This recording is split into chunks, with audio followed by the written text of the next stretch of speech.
정치란 건 말이야. 내가 하고 싶은 말을 하는 게 아니야. 상대가 듣고 싶은 말을 해주는 거지. 정치의 속내와 정치인들의 내면을 잘 보여줬다는 평가를 받은 화제의 드라마 추적자. 돌풍 추적자의 제작자가 정치인이라고? 우와, 19대 새누리당 비례대표 박창식. 그는 누구인가? 김종학 프로덕션 대표이사며 2011년 한국 드라마 제작사 협회장이다. 비례대표로 당선돼 최근에 방송법 개정안 발의한 이 양반. 정치 드라마 보고 뜨끔한 정치인들 많다고 하죠. 선거는 좋은 놈을 뽑는 게 아니다. 나쁜 놈을 떨어뜨리는 거지. 그 비하인드 스토리 궁금해. 드라마의 거장 새누리당 박창식 국회의원을 만나보자. 올해 최고의 화제작으로 꼽히고 있는 드라마가 있습니다.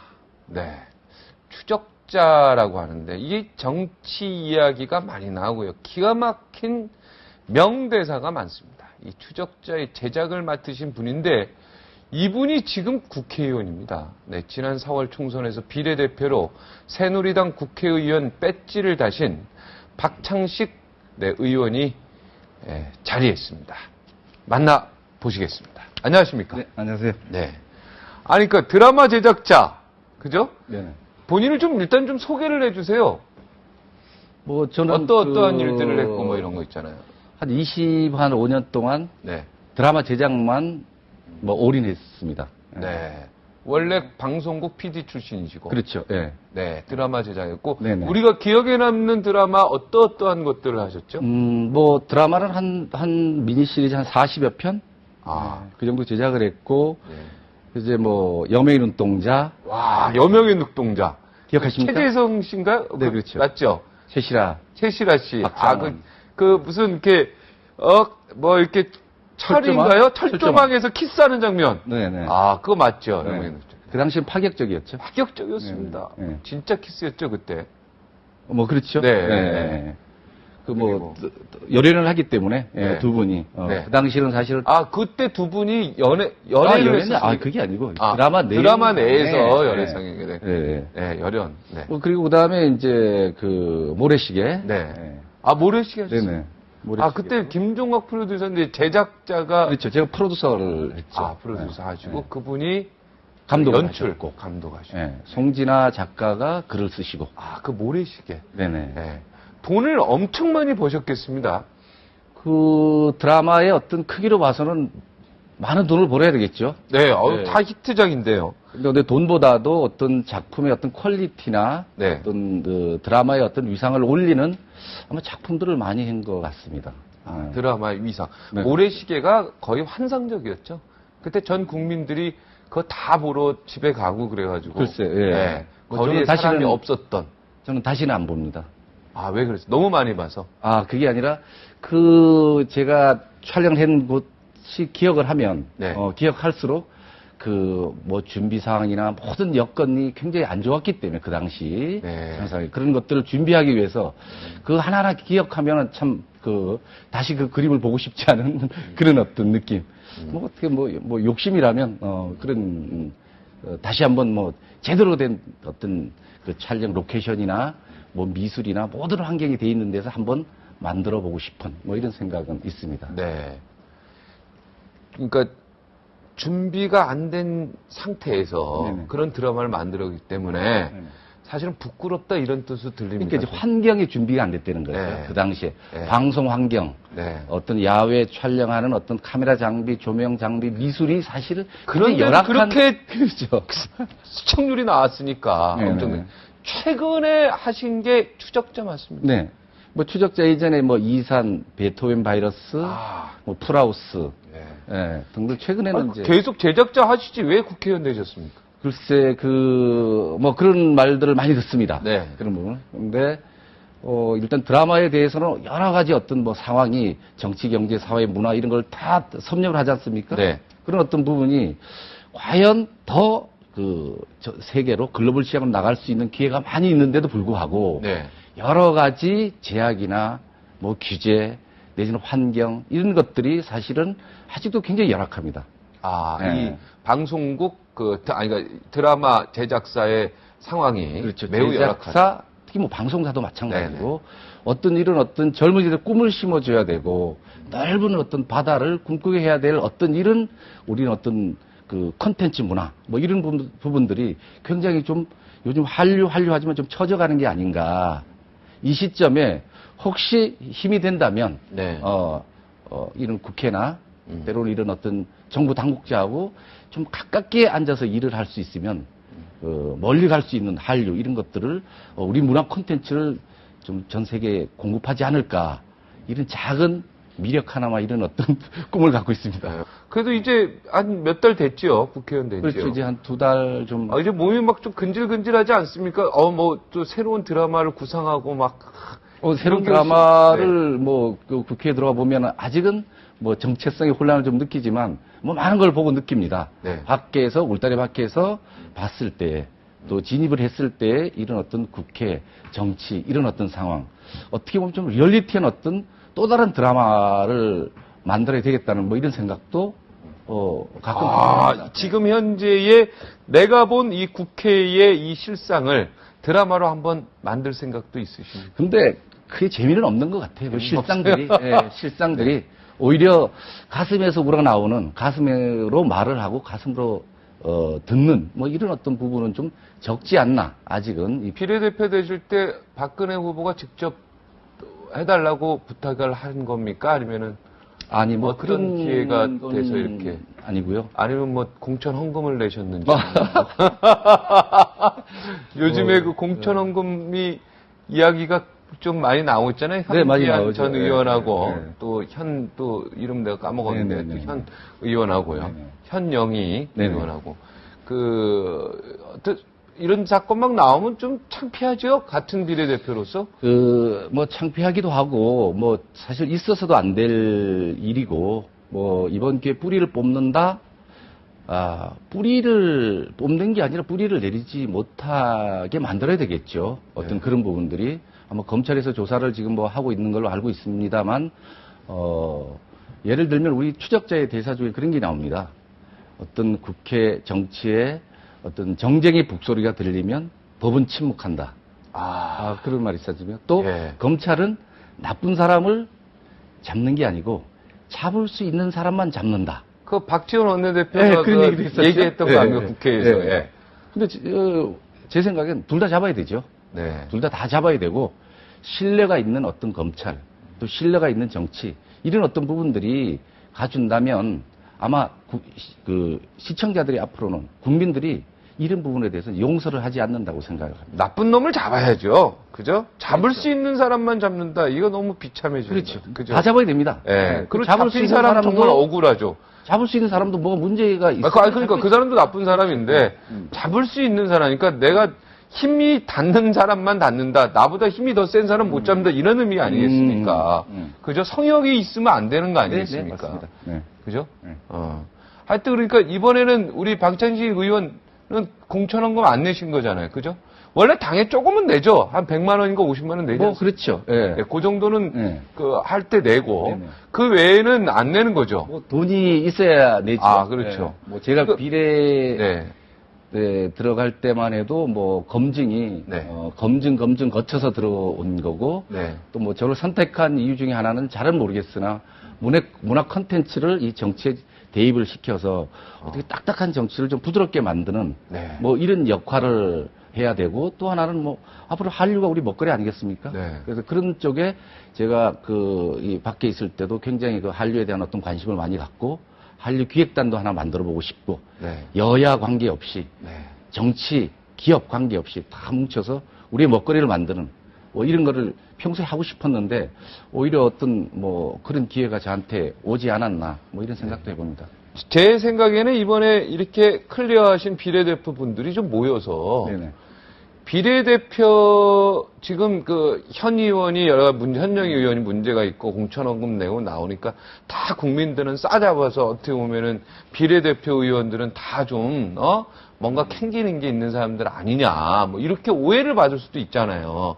그래서 난 비례대표 의원들이 나서서 적극적으로 이런 부분에 대해서 좀 의사 개진도 하고 네, 뭐 기자회견도 그럴 하고 생각이 그랬으면 좋겠어요. 뭐 없는 건 아닙니다. 그렇죠. 명예가 중요하잖아요. 국회의원이 명예가 중요한데. 뭐 비례대표뿐만이 아니고 네. 이번에 초선 의원들도 저희 당 같은 경우 76명이나 되기 때문에 초선 의원이 사실은 초선이긴 하지만 사회 경험이나 여러 가지로 봐서 삼성급 되는 부분도 많이 있습니다. 어유 네, 많죠. 네. 구청장 3번 하시고 거기 초선 가셔서 나 초선 대우 받아서 슬프다고 하시는 분도 있어요.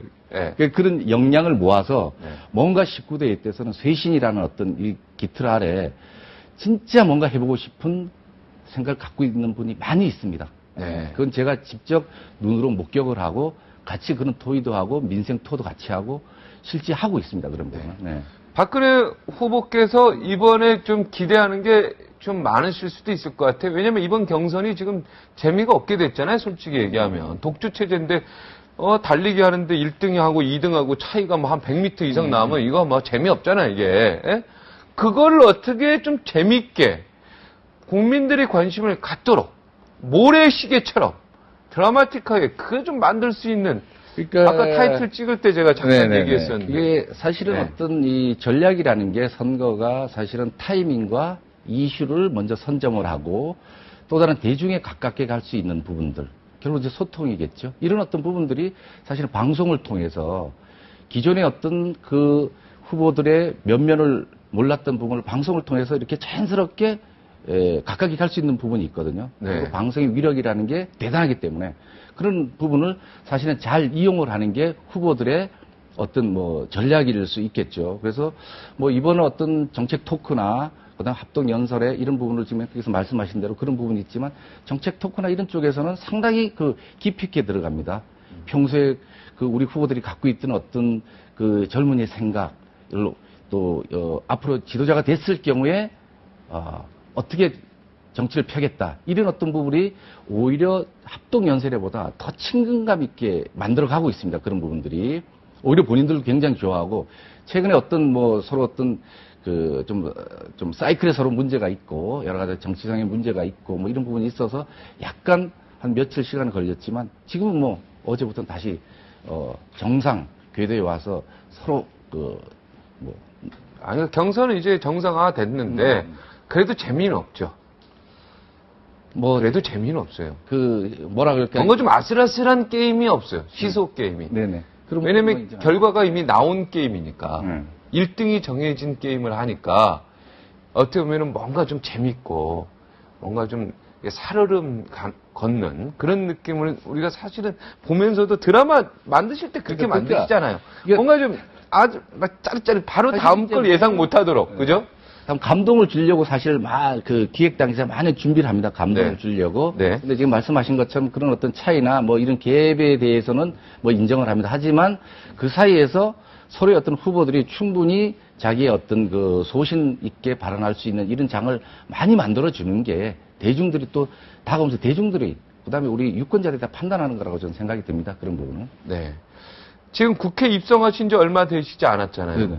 그런데 이제 외주사와 방송사 간의 그 불공정 거래라든가 이런 거에 대해서 법안을 내셨다면서요. 네네. 예, 어떤 내용입니까? 그게 사실 외주와 방송사 간에는 사실 어느 사회나 마찬가지로 갑각을 있게 마련이죠. 네, 방송사가 갑입니까? 아니면 외주가 갑입니까? 방송사가 갑이죠. 방송사가 갑이겠죠. 아, 예, 당연히 갑이죠. 아무래도 갑이 우월적 지위를 갖고 있겠죠. 돈을 주는 사람이. 네네네. 그러나 지금은 많이 좀 바뀌긴 했습니다. 하지만 사실 누울 자리를 보고 다리를 뻗어야 되는 어떤 시점이지 않겠습니까? 제작비가 한계가 있는 거고, 예를 들면 거기에서 어떤 해외 판매나 어떤 뭐 배우 출연료, 어떤 개런티 문제, 네. 그다음에 작가 여러 가지가 복잡합니다. 그래서 오히려 지금 화려하지만 드라마는 화려하지 않습니까? 네. 말씀하신 모든 드라마가 참 화려하고 돈 많이 그 들죠. 시청자들한테 사랑을 받고 하지만 사실은 그 뒤에는 묵묵히 일하는 참 고생하는 분들. 고생하는 분들이 많이 있습니다. 네. 비정규직, 그다음에 양극화도 굉장히 심합니다. 네. 이쪽이.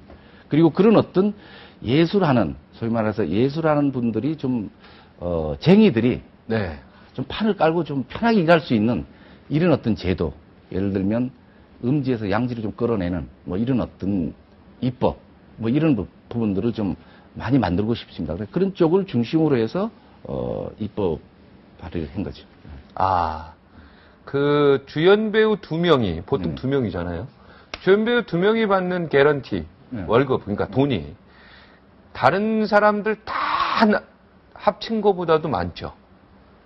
그렇죠. 그게 이제 그게 이제 전체가 그런 건 아니고. 네. 하여튼 거기에 나오는 등장하는 배우들 돈 다 합친 것보다도 사실 그게 이제 많죠. 한류 배우라고 네. 이제 말을 하죠. 한류 배우라고 하는 분들이 때로는 예를 들어서 그분 이름을 가지고 해외에 갔을 때 그만큼 효과가 있다는 거죠. 그러니까 그런 어떤 개런티를 요구할 수밖에 없고 또 주는 사람도 그런 어떤 해외에 대한 어떤 컨텐츠 가격의 상승 네. 이런 것 때문에 또 뭐 투자라고 보는 거죠, 그분이. 네. 뭐 전체적으로 어떤 모든 개런티도 오르고 그다음에 그 작가료도 오르고 여러 가지가 상승된 건 마찬가지입니다. 예를 들면 외국에서 그 옛날에 그 가족 드라마 뭐 여로 뭐 이런 거 보고 예. 아주 어렸을 때죠. 거기 보면 할머니, 할아버지, 삼촌, 이모 다 나오지 않습니까? 네. 요즘은 그런 거 없지 않아요? 네, 그런 거. 왜 없을 것 같습니까? 그거 왜 없죠? 저 생각 안 해봤는데요. 그게 다 개런티입니다. 그게.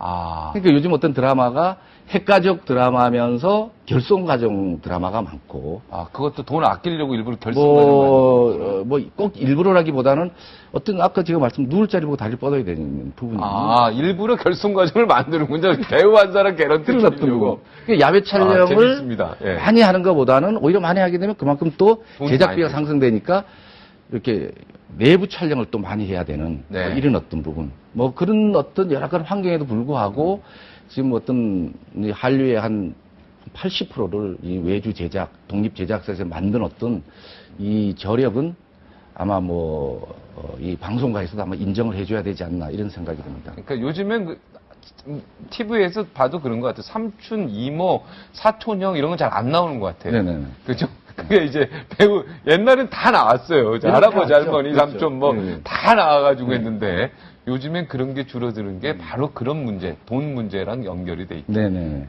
또 오늘 새로운 걸 배웠네요. 그래서 추적자 같은 경우 보면요. 화려한 스타가 없이 정말 연기, 어떤 손현주 씨 같은 경우는 연기파 배우들, 뭐 이분들도 물론 이제 스타긴 하지만 그래도 우리가 막 화려한, 뭔가 이쁘고 뭐 이런 분들 없이도 최고의 드라마를 좀 이끌어 갔던 게 바로 어떤 그런 이유가 있는 겁니다. 지금 말씀하신 대로. 사실 이 드라마 그런 이유보다는 제가 개인적으로도 그 많은 작품을 했지만 애정이 참 많이 가는 작품이었어요. 기획 단계에서도. 사실 위험 요소가 많은 드라마죠. 네. 예를 들면 보통 드라마 끝나면 협찬이 붙지 않습니까? 네. 협찬도 정치하고 연관성이 있기 때문에 협찬 받기도 어렵고 네. 그다음에 또 여러 가지 좀 딱딱한 느낌이 들고 네. 또 상대 어떤 프로의 어떤 경쟁도 있어야 되기 때문에 상대 프로를 봤을 때 엄청나게 시청률이 한 20% 이상 가고 있었던 상황이고 네.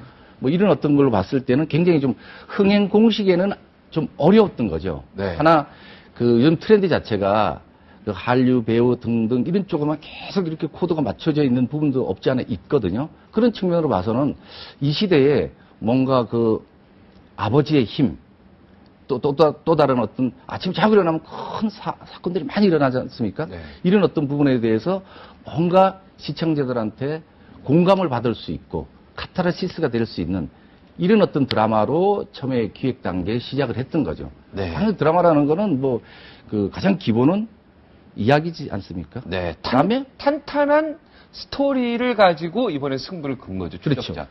이게 주제가 보면은 법이요. 서민들, 평민 위에 군림하고 있다라는 거. 그죠? 그리고 권력자가 돈과 법을 앞세워서 이 약자들, 이 사회의 약자들을 어떻게 짓밟고 있다라는 거. 이거를 어떻게 드라마로 이번에 보여줬기 때문에. 그런데 초점을 많이 둔 거는 사실입니다. 네. 그런 부분. 예를 들면 그런 거를 시청자들이 보고 소위 말해서 그런 부분에 대해서 용서를 하지 않는 거죠. 네. 역시 국회에서도 싸움을 하거나 여러 가지 문제가 있고 쇄신을 한다고 그랬다가 쇄신을 하지 않으면 국민이 용서를 하지 않습니다. 역시 드라마도 마찬가지라고 보는 거죠. 그런 어떤 소위 말해서 그렇게 짓밟고 소시민을 짓밟고 하는 부분에 대해서는 시청자들이 용서를 하지 않는 거죠. 네. 네. 그러니까 이 내용이 진짜로 이제 권력자 입장에 가셨잖아요, 이제. 뭐 권력자입니까? 국회의원이 최고의 권력자지, 최고의 권력자예요. 네. 권력자 입장에 가서 이 드라마 만든 거 지금 좀 어떻게 현실을 반영했다고 봅니까? 아니면 좀 내가 너무 심한 드라마 만들었다. 이제 권력자 입장이 쓰니까 좀 바뀌었습니다. 그 드라마는 드라마로 보셔야 되는데 네. 그런 권력이 좀 그래도 있을까요? 현실에 반영된 거죠. 그렇죠. 이 현실이 어떤 반영됐잖아요. 우리나라의 어떤 기업과의 어떤 뭐 정경유착이나 뭐 이런 어떤 부분들이 꽤 오래되어 오지 않았습니까? 네. 그런 부분들을 어떻게 보면 뭐 신문 내지는 어떤 언론에서만 듣고 그럴 것이다. 뭐 이런 부분들이 많이 있었지 않습니까? 그래서 그런 어떤 착안을 해서 오히려 너무 트렌드로 가는 드라마보다는 좀 뭔가 묵직하고 뭔가 국민들이 함께 공감을 할 수 있는, 감동을 할 수 있는 이런 드라마를 정치하고 약간 빗대서 한번 만들어보자. 네. 뭐 그러니까 이 그 정치, 코드가 맞았던 그렇죠. 거죠. 정치인의 권모술수 이런 것들 비판하신 거 아니겠습니까? 네네네, 거기서 그렇습니다. 그렇죠. 네, 네. 그리고 돈으로 의사를 살인자로 만들고 그죠? 그죠? 그 손현주 씨 딸을 죽이지 네네네. 않습니까? 의사가 네. 친구인데 그 돈 받고 30억 빚에 쪼달리고 있는 의사. 그 다음에 대법관이 대법관직 옷 벗고 변호사가 되고. 이 엄청난 이 상상할 수 없는 이러한 일들이 실제적으로 일어나고 있는 거죠. 그러니까 우리가 상상이지만 상상이지만 그래도 뭐 어느 정도는 반영했다고 본 거 아닙니까? 지금? 그리고 또 한편으로는 경종을 울리는 거죠. 네. 그렇게 하면 안 된다. 네. 앞으로 그럴 가능성이 있을지는 모르겠지만 네. 지금 이 21세기에 그런 어떤 우리 드라마 내용처럼 그런 어떤 내용이 있을까 이런 네. 생각을 해보지만 혹시나 그 유사한 것들이 있다고 하면은 이 드라마를 통해서 경종을 울려주는 네. 뭐 그런 어떤 그 좀 시발점이 됐으면 좋겠습니다. 이 대본에 나오는 글들이 있잖아요. 네네. 어록. 네네. 기가 막힌 어록들이 계속 나오는데요. 이게 그 작가분께서 혼자서 이거를 구상해서 다 쓰신 겁니까? 아니면 주변에서 뭐 조언도 해주시고. 이 작가분은 뭐 저하고도 한 12년 동안 같이 그 동고동락을 같이 했습니다. 같이 사셨습니까? 예.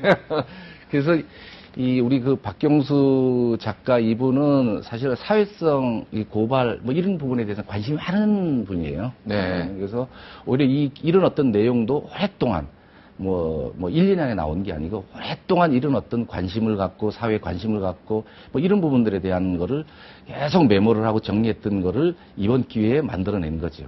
네. 네. 이 작가를 저희 캐도란마의 작가로 꼭 모시고 싶네요. 이 워딩 자체가요, 예술이거든요. 네네. 예. 뭐 제가 한번 예. 그 감사합니다. 요청을 한번 해보겠습니다. 네. 이 세상에서 가장 강한 사람이 누군지 아냐?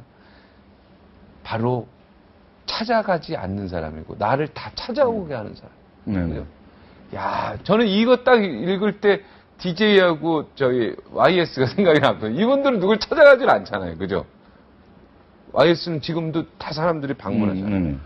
진짜 강자다. 이런 느낌을 좀. 그러니까 그런 내용도 있죠. 정치란 이건희 회장님도 그렇죠. 누굴 찾아가진 않죠. 찾아가진 않겠죠. 네, 박근혜 후보도 찾아가진 않죠. 요즘은 좀 찾아가는 요새 걸로 알고 좀 찾아갑니까? 있습니다. 네네. 네. 매번 그 찾아오는 곳에 찾아가서 그쪽의 어떤 분위기나 느낌과 같이 소통할 수 있는 이런 장을 뭐 요즘에 불철주야 찾아가죠. 네. 많이 이제 만나고 계십니다. 그러니까 찾아가지 않는 사람. 네. 그게 바로 진짜 강자다. 여기에는 동조하시죠? 네네. 공감하시죠? 네. 정치란 네. 그런 말도 있죠. 우리 네. 대사 중에 정치는 먼저 찾아가는 놈이 지는 아니요. 거다. 그게 아니고 네. 정치란 내가 하고 싶은 말을 하는 게 아니라 네. 상대방이 하고 싶은 말을 해주는 거다. 그 국회의원 신분으로 그 제작자 이름 이렇게 나가는데 박창식 나가면 뭐 겸직금지 이런 거 있지 않습니까? 없습니까? 그런 거 뭐 법. 그 나간 거좀 못마땅하십니까? 아니야, 그건 아니고요. 그 논란이 그 신문에 좀 나가고, 저야 상관없죠, 뭐. 뭐, 그거는 저희가 정정 분리를 확실히 했고, 네. 확실히 했고, 제가 이게 기획은 한 1년 전부터 준비를 했던 거고, 보통 드라마가 2년 전, 때로는 1년 전, 6개월 전 이런 거 미리 준비를 하거든요. 준비할 때 사실 깊이 참여를 하고 어떤 자기의 철학이나 생각을 많이 집어넣고 같이 작가분, 감독, 공유를 많이 합니다. 네. 하다 보니 그때 만들어놨던 사람들이 그 이후에 이게 방송이 나갈 때 이랬을 때는 그 현직에 없다 하더라도 그런 어떤 이름을 넣는 거는 이쪽에 통상 예의 아, 예의로 한 거죠? 직접 그러니까 제작사랑 겸직한 건 아니었죠? 그렇죠. 예. 국회 내면서는 그만둘 수 있을 네네네. 거 아닙니까? 예. 그거 해명 듣겠다. 네네네. 그 드라마로 시작된 한류가 이제 케이팝으로 이어지면서요. 아까 좀 문화 대국이 우리나라가 이제 노래, 뭐 드라마, 뭐 영화, 뭐 이런 게 참 이제 너무나면 전 지금 대한민국이요. 정말 이번 스포츠에서도 지금 4위를 하고 있고, 뭐 오늘 아침에 그 도마에서 막 이거 해서 막 확 해가지고 그거 하고 금메달 따로 너무 감동고 또 축구도 그렇고요. 지금 너무 환상적이라서 스포츠도 문화의 일부니까 네 저는 아주 높게 보는데 그럼 앞으로 이 한류의 문제점들 아까 뭐 그 외주 제작사랑 그 방송사 간의 그 법 말고 이건 너무 좀 지엽적인 부분도 있을 뿐이고 좀 큰 그림에서 한류를 어떻게 하면 더 성장시킬 수 있을 것인가? 네. 뭐 우리가 먹고 입고 타고 뭐 모든 이런 부분들이 지금 아프리카 남미에서 지금 우리 문화를 가지고 큰애들이 이야기하고 말하고 다 있습니다. 그 부분들. 네. 감동적이죠. 네. 이런 어떤 부분들이 그렇다면 지금 한류가 사실은 앞으로 뭐 빠르면 3년, 5년에 없어진다 이런 얘기도 있습니다. 이런 네. 부분들이. 그렇다면 한류 문화 콘텐츠를 만들 수 있는 기반 이런 어떤 부분이 시장에 맡길 게 아니라 이제는 국가 정책의 어떤 일환으로서 가야 된다. 아시겠지만 전국이 한류 하고 있지 않습니까? 네. 그다음에 해외에서도 그렇다면 과연 이 한류를 우리가 한류에 대한 어떤 얻을 게 뭔가? 과거 일본이 애니메이션 가지고 지금 어떤 세계를 평정하듯이 홍콩이 홍콩 영화가 지금 쇠퇴했지만 홍콩 영화가 엄청 높을 때가 있지 않습니까? 그렇죠. 이소룡 나오고 그렇죠. 막 나올 때. 그네들이 지금 홍콩의 배우가 헐리우드 가서 미국의 헐리우드 배우하고 같은 등급입니다. 네. 가서 거기서 감독을 하고 제작을 하고 일본 애니메이션 이런 걸 전 세계로 하고. 그럼 우리는 한류가 지금 드라마, 케이팝, 영화 이게 일본보다 중국보다 아시아에서는 잘 만듭니다 지금. 네. 1등을 하고 있지 않습니까? 네. 이때 우리가 그러면 한류가 뭐를 남길 것이냐 이 시점에. 어떻게 해야 됩니까? 그렇다면 여기에 재투자를 해야 되고 기업도 참여해야 되고 네. 이런 부분들이 함께 콘텐츠를 생산할 수 있는 소위 말해서 그 인력 양성이 지금 부족하다 이런 네. 부분들이 그런 부분들이 지금 앞서가야 되는데 어떻게 보면 한류라는 이야기를 하지만 그런 부분 굉장히 좀 처져 있는 어떤 이런 부분들 굉장히 아쉬운 거죠. 그래서 한류 기획단을 국민적으로 하나 만들고 싶은 게 네, 제 생각입니다. 거기에는 스포츠, 뭐 케이팝, 드라마, 영화 모든 어떤 대중문화가 함께 가는 이런 어떤 우리는 대한민국 힘 이게 결국 그 문화의 선진국, 문화 강국이 되는 지름길이 아닌가 이런 생각이 듭니다. 네. 국회의원 잘 되신 것 같은데요. 아 그렇습니까? 네. 네. 중요하잖아요. 한류 기획단. 이거 꼭 만드시고요. 네네. 우리나라 문화 강국 하는데 진짜 이름을 좀 남기셨으면 좋겠어요. 네. 모래시계 제작자뿐만 아니라 네. 대한민국의 문화 강국, 강성대국, 문화 강성대국을 위해서. 네. 오늘 못하신 말 있으십니까? 어쨌든 지금 이 케이팝이나 네. 드라마, 영화 이런 어떤 부분들이 사실은 적은 돈을 가지고 전 세계에 우리가 지금 그 젊은이들을 울리고 웃기고 하는 부분이죠. 그럼 결국 이게 국격을 높이고 문화 외교에 굉장히 이익을 한다고 보는 거죠. 네. 이 시점에 우리 정부에서도 정책의 어떤 목표로 문화의 어떤 강국으로 가는 목표를 잡지 않으면 머뭇거릴 때가 아니다. 오케이. 지금은 머뭇거릴 앞만 것이 가야 아니다. 되는 네. 알겠습니다. 시기가 아닐까 생각이 듭니다. 화이팅 하시기 바랍니다. 네네. 오늘 나와주셔서 대단히 고맙습니다. 네네. 네, 선거는요, 좋은 놈을 뽑는 게 아니라 나쁜 놈을 떨어뜨리는 거다. 네, 드라마 추적자에서 나온 대사입니다. 좋은 놈을 뽑는 세상이 왔으면 참 좋겠는데요. 이게 안 되면 어떤 사람이 나쁜 놈인지 잘 찾아야겠습니다. 여기서 물러가겠습니다. 시청해주셔서 고맙습니다.